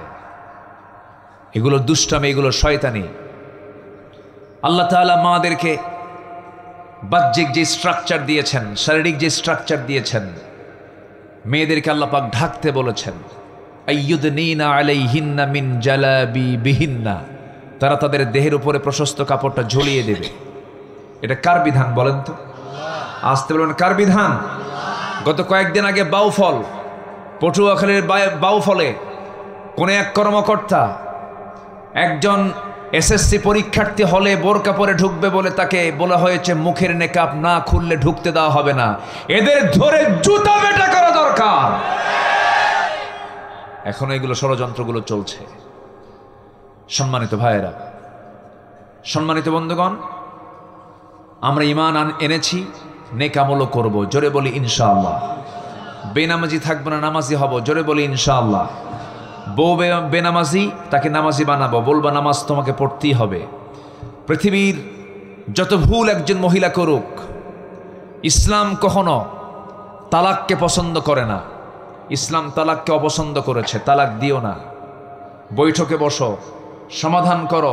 ওয়াসলহু খাইর, অনেক কথা বলে আল্লাহ তাআলা বারবার বলছেন তোমাদের সম্পর্ক তোমরা অটুট রাখো। কিন্তু যদি কোন নারী যদি আল্লাহর হক নষ্ট করতে চায়, আপনার স্ত্রী যদি নামাজ না পড়তে চায়, নামাজের যদি বিরোধিতা করে, তাহলে সে কি আপনার কখনো বন্ধু থাকতে পারে? বন্ধু থাকতে পারে? কিন্তু নামাজের কারণে সম্পর্কের অবনতি এটা খুবই কম। দিন মানার কারণে, দিন না মানার কারণে সম্পর্ক অবনতি হয়েছে এটা খুবই কম। যত তালাক হচ্ছে আমার দেশে, এই তালাকের প্রবণতা মূর্খদের মধ্যে বেশি না শিক্ষিতের মধ্যে বেশি? ভালো তো বললেন আপনারা, বলেন বলেন, মূর্খের মধ্যে না শিক্ষিতের ভিতরে? নামাজ নিয়া, রোজা নিয়া, ইবাদত নিয়া, পর্দা নিয়া না, বরঞ্চ পর্দায় থাকি কেন? চাকরি করব না কেন? কি ঠিক কিনা বলেন? আমার যোগ্যতা আছে, আমি কেন বের হব না? সমান অধিকার। কি অধিকার বলেন? সমান অধিকার। নারী এবং পুরুষকে ইসলাম কখনো সমান অধিকার দিতে পারবে না, বরঞ্চ নারীকে আল্লাহ তাআলা পুরুষের চাইতে বেশি অধিকার দিয়ে দিয়েছে। আপনি সমান অধিকার চান কেন? সম্পত্তি বেশি পায় কে, পুরুষ না মহিলা? ভালো করে বলবেন। বাপ মরে গেছে, সন্তান রেখে গেছে, ছেলে 2 বিঘা, মেয়ে কয় বিঘা পাবে? কে বেশি পাইল না কম পাইল? বাপেরটা কম পাইছে, কিন্তু আয় 10 টাকা, ব্যয় 0। আয় 10 টাকা, ব্যয় 0। আর পুরুষের আয় 10 টাকা, খরচ 15 টাকা। খরচ কি? তাহলে সম্পদ বেশি থাকলো কার? বলেন কার বেশি থাকলো? কার বেশি থাকলো? যার সম্পদের কোনো ক্ষয় নাই তার নাম হলো নারী। ইসলাম এত মূল্য দিয়েছে, হাজার হাজার কোটি টাকার মালিক হবে আপনার বউ, 1 টাকাও যদি খরচ না করে আপনার সংসারে, কোনো গুনাহ হবে না। কি ঠিক কিনা বলেন?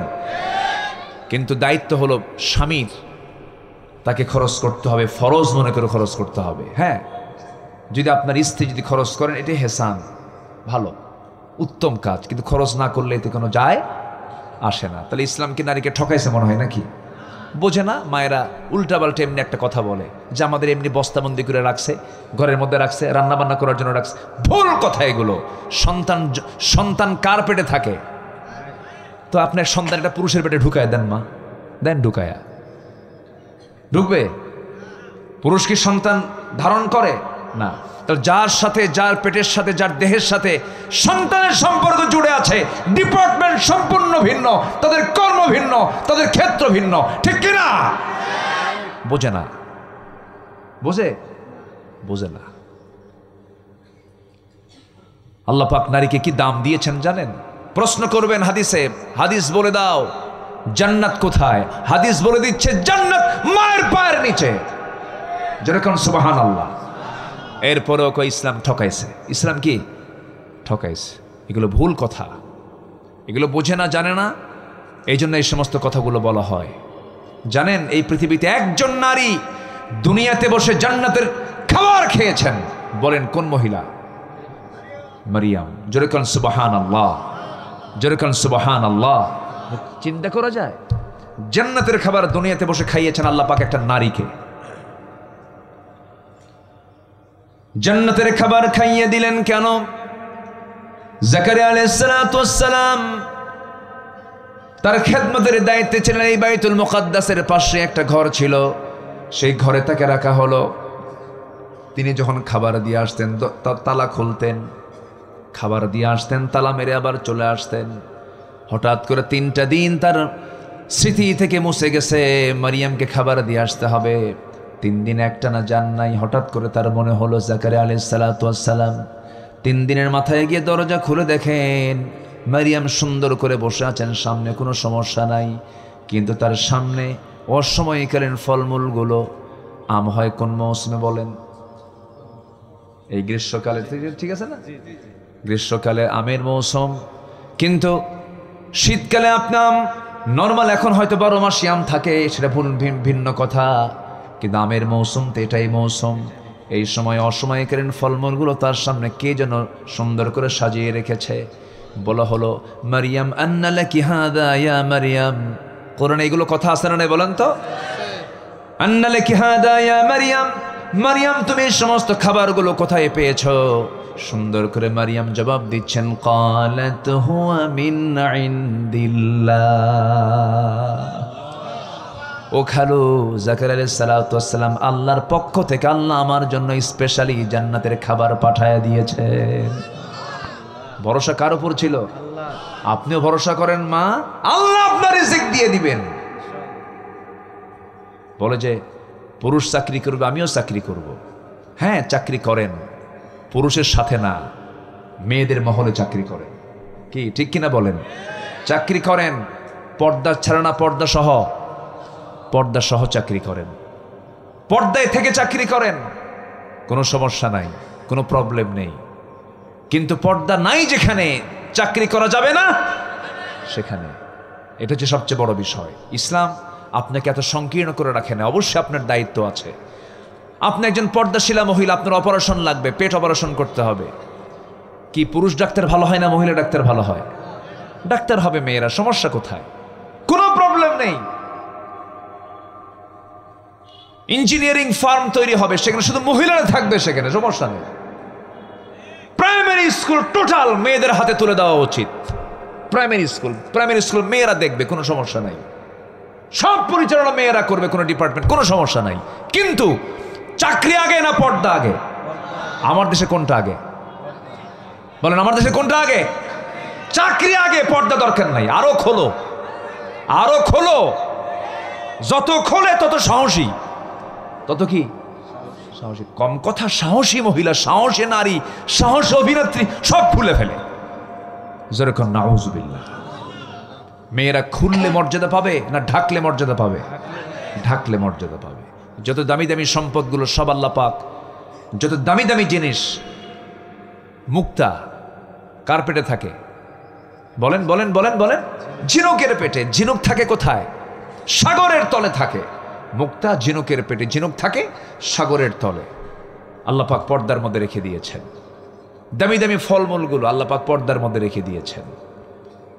চাঁপাইনবাবগঞ্জ, রাজশাহীর ওই যে মোড়ের আম চত্বর, ওটা কি আম? ওটা কিসের বলেন না? ওটা মরা আম, বুঝতেই পারতেছে। ওটা কি? ফজলি আমের। আচ্ছা যাই হোক, আমি একটা আম পছন্দ করি, নাম হলো ন্যাংরা। কি আম? ন্যাংরা। আজ থেকে আরো 21 বছর আগে চাঁপাইনবাবগঞ্জের একদম কনসার্ট এরিয়াতে, শাহবাজপুর এলাকা মনে হয় এটা হতে পারে, সোনা মসজিদের আশপাশে হবে কোথাও। তো ওই বেচারের প্রায় 150 বিঘার মতো তার আম বাগান। তো বললাম, চাচা আপনার বাগানে কি কি জাতের আম আছে? উনি 120-25 আমের নাম কইল। রাজভোগ, রানীভোগ, গোপাল ভোগ, এরকম বহু নাম টাম বলল। এখন তো আরো কিছু আসছে আম। রংপুরের মিঠাপুকুরের দিকে এক আম হয় হাড়ি ভাঙ্গা, সামনে আরেকটা নাম দেবে মাজা ভাঙ্গা। আচ্ছা যাই হোক, তো বললাম যে চাচা আমার তো একটা আম পছন্দ খুব, কিন্তু আমের নামটা ভালো হয় নাই কেন, কি নাম? ন্যাংরা। আমি বললাম আচ্ছা ন্যাংরার নামটা আসলো কেমন, এটার তফসিরটা বলেন। তো বলতেছে মনে হয় ন্যাংরা কোনো লোকে এই গাছটা লাগাইছিল, বুঝলেন? তো এই আম আল্লাহ পাক কি পর্দায় রেখেছেন না পর্দা ছাড়া রেখেছেন? যদি কোনো আম বিক্রেতা, রাজশাহীর কোনো আম বিক্রেতা সাহেব বাজার সেই মার্কেটের সামনে, নিউ মার্কেটের সামনে যদি আম বিক্রি করতে নিয়ে বসে ভাবে যে আম যখন বেচতেই বসেছি জনগণ কষ্ট না পাক, একটা কাজ আগায় দেই, আম সিলে বিক্রি করব। পাবলিক আসবে না মাছি আসবে? সেটা কোন মাছি দেখছেন কি কয়? যে মাছি জায়গায় অজায়গায় পড়ে ওই মাছি আসবে, মৌমাছি আসবে না। মৌমাছি বোঝে এটা ঠিক না, এটা পর্দা নাই। আল্লাহু আকবার বলেন। মৌমাছি কি অজায়গায় বসে না জায়গায় বসে? বলেন বলেন বলেন। কারণ মৌমাছি সংগ্রহ করে আমার আপনার ঔষধ। আল্লাহু আকবার বলেন। অ্যান্টিবায়োটিক ঔষধ। কি ঔষধ? অ্যান্টিবায়োটিক। আপনার ঘা হয়েছে, কেটে গেছে, ফেটে গেছে, মধু লাগায় দেন, ঠিক হয়ে যাবে। মধু, এই মধুর ডিপার্টমেন্ট আল্লাহ পাক ছেড়ে দিয়েছেন মানুষের হাতে না মৌমাছির হাতে? মানুষের হাতে কেন দেন নাই বলেন? মৌমাছি মধু বানায়, 450 মৌমাছি 20 লক্ষ ফুলে যাতায়াত করে, 13 লক্ষ মাইল পরিভ্রমণ করে 1 পাউন্ড মধু সে তৈরি করে, তার পেটের মধ্যে নিয়ে সুন্দর করে মৌচাকে রেডি করে। আর সেই মধুর ভিতরে মানুষ মিষ্টির শিরা ঢুকায় কয় আরো মিষ্টি বানায়া দিলাম, খা। কত বড় হারামি মানুষ! কি কথা কি বুঝতেছেন? এই জন্য আল্লাহ বলতেছে যে মধু আমি তোদের দিলাম না, যা মৌমাছিকে দিলাম, ওর ডিপার্টমেন্ট। ওয়াত আনিত্তাখিদি মিনাল জিবালি বুয়ুতা ওয়া আওহা রাব্বুকা ইলান নাহলি আনিত্তাখিদি মিনাল জিবালি বুয়ুতা। কি বলে, গাছের ডালে বাসা বাঁধো, তারপরে বাসার প্রাসাদের নিচ দিয়ে বাসা বাঁধো। মৌমাছির যে মৌচাক, কিয়ামত পর্যন্ত কোন আর্কিটেক্ট ইঞ্জিনিয়ার একটা মৌচাক বানাতে পারবেন। আল্লাহু আকবার বলেন। সব ডিপার্টমেন্ট দিয়েছেন, মৌমাছির হাতে ছেড়ে দিয়েছেন। ফার্মাসিউটিক্যাল ফ্যাক্টরি দিয়ে দিয়েছেন, জাহতু ফিহি শিফাউল লিন্নাস। এবং এই ফ্যাক্টরি, এই মধু তৈরি করার জন্য মৌমাছির পেটকে বাছাই করেছেন কে? মৌমাছির পেটকে বাছাই করেছেন কে? ইয়াখরুজু মিন বুতুনিহা শারাবুন মুখতালিফুন আলওয়ানুহা। কি হয়? ইয়াখরুজু, বের হয়, মিন বুতুনিহা, তার পেট থেকে, শারাবুন, কি শারাব, পানীয়, ড্রিঙ্কস, আলওয়ানুহা মুখতালিফুন আলুম, বিভিন্ন রং বেরঙ্গের। মধুর রং কি একরকম হয়? ভিন্ন রং বেরঙ্গের। এক একটা ফুলের মধু এক একটা রঙের হয়, এক একটা ফুলের মধু এক একটা রং আল্লাহ পাক করে দিয়েছেন। জোরে কান সুবহানাল্লাহ। এই মধুগুলো সংগ্রহ করার সময়, রসগুলো সংগ্রহ করার সময় মৌমাছিগুলো মুখে নিয়ে আসে না, পেটের মধ্যে নিয়ে আসে। পেটের মধ্যে আলাদা স্টমাক আছে, মানুষের স্টমাক একটা, আর আল্লাহ পাক মধুর স্টমাক দিয়েছেন পেটের মধ্যে 2টা। একটা তার পেটের স্টমাক, খাওয়ার স্টমাক, আর একটা হচ্ছে হানি স্টমাক, মধু রাখার এক্সট্রা স্টমাক। আল্লাহু আকবার বলে। সেই মৌমাছি কি সাহেব বাজারের মোড়ে ওই আমের উপরে কি সেই মৌমাছি বসে? না, সাধারণ মাছি বসে। কি বসে? মাছি বসে। কিন্তু মাছি বসলে কোনো ক্ষতি হবে না যদি পর্দায় থাকে। আর যদি পর্দা খুলে ফেলে, শুধু একটা মাছি ঢুকবে, তোর 14 গুষের ডায়রিয়া হয়ে মরবে, ঠিক কিনা? অতএব যে মহিলার গায়ে পর্দা নাই, ওটা ডায়রিয়া। ওটা কি বলেন? রুগী বাঁচা অসম্ভব, শেষ হয়ে যাবে, অসুখ বিসুখ সৃষ্টি হবে। জেনা আছে যেখানে, নতুন নতুন রোগ আছে সেখানে। এই যে করোনা আসছিল, এগুলো সব জেনার ফসল। কিসের ফসল বলেন? গনোরিয়া, সিফিলিস, HIV, এরপরে যত বড় বড় জটিল রোগগুলো আছে, সমস্ত রোগের মূল কারণ হলো অবাধ যৌনাচার, অবাধ যৌনাচার, পর্দাহীনতা। এই জন্য মা বোনদের পর্দায় থাকার দরকার আছে না নাই? আসতে বলবেন না, আছে না নাই? পর্দা আগে পুরুষের দরকার না মহিলার দরকার? ও, আপনার দরকার নাই। দেখছেন কত সস্তা আমল করতে চায়। দেখেন আল্লাহ পাক পর্দার হুকুম দিয়েছেন আগে নারীকে না পুরুষকে? এই তো এখন লাইনে আসছেন,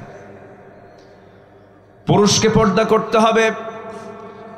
এখনকার সমাজের সবচেয়ে বড় পর্দা হলো আর নারী দেখার জন্য বাইরে যাওয়া লাগে না। দেখবেন বিভিন্ন জায়গায় 4-5টা ছেলে এক জায়গায় গ্রুপিং করে বসে, ওই যে মোরাকাবা মুশাহাদায় মোবাইল নিয়ে বসে, মোরাকাবা মুশাহাদা কি কথা কি বুঝতেছেন?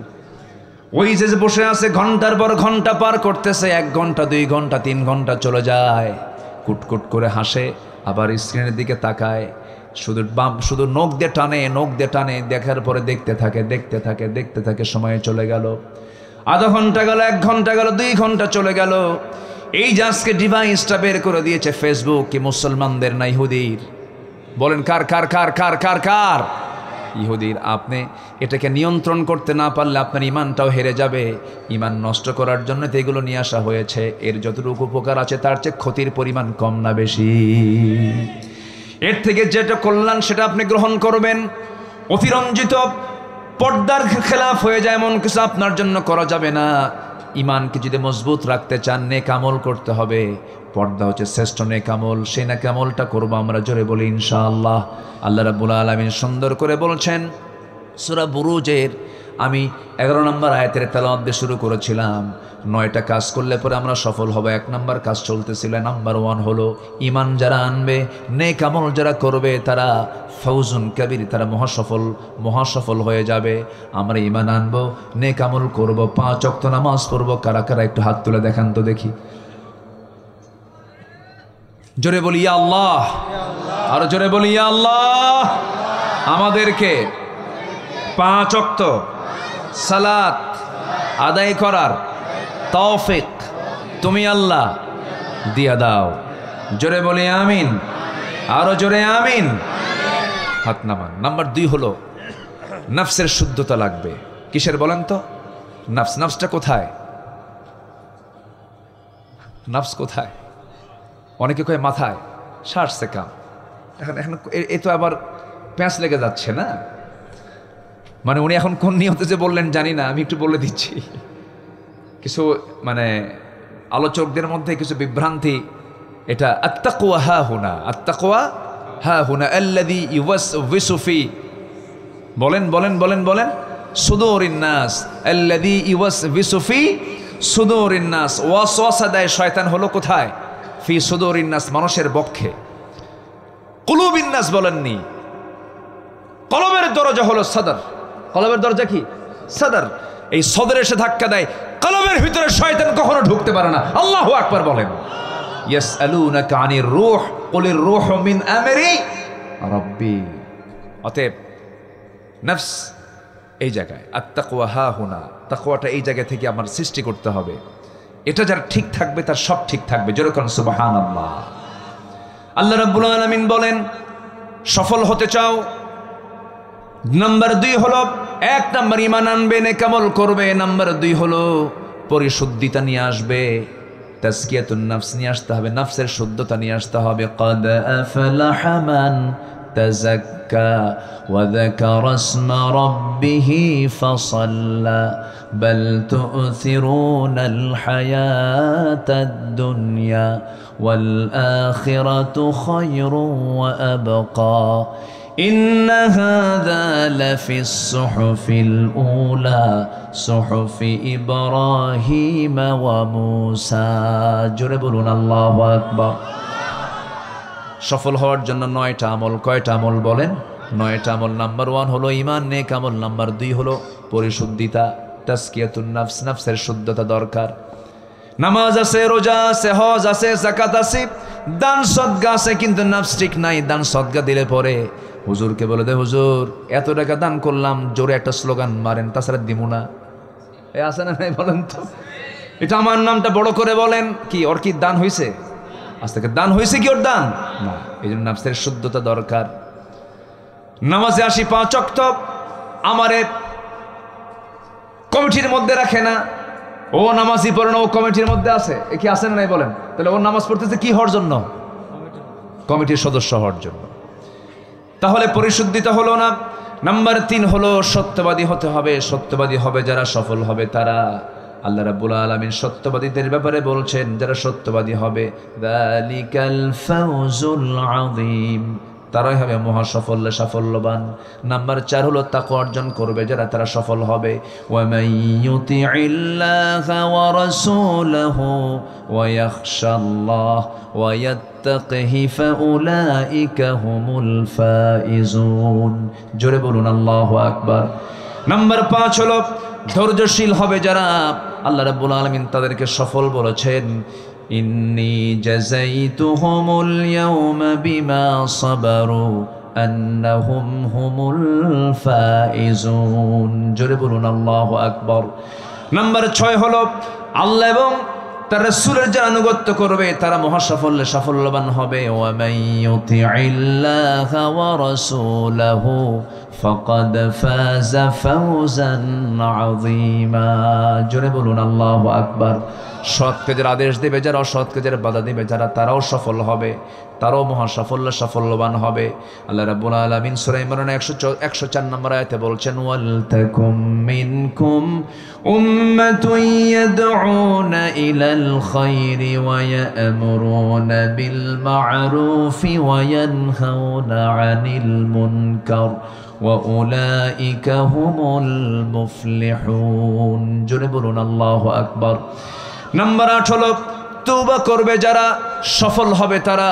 তওবা নাই, সফলতা নাই, তওবা নাই, মাফ নাই, তওবা নাই, আল্লাহর রহমত নাই। তওবা করব কার কাছে?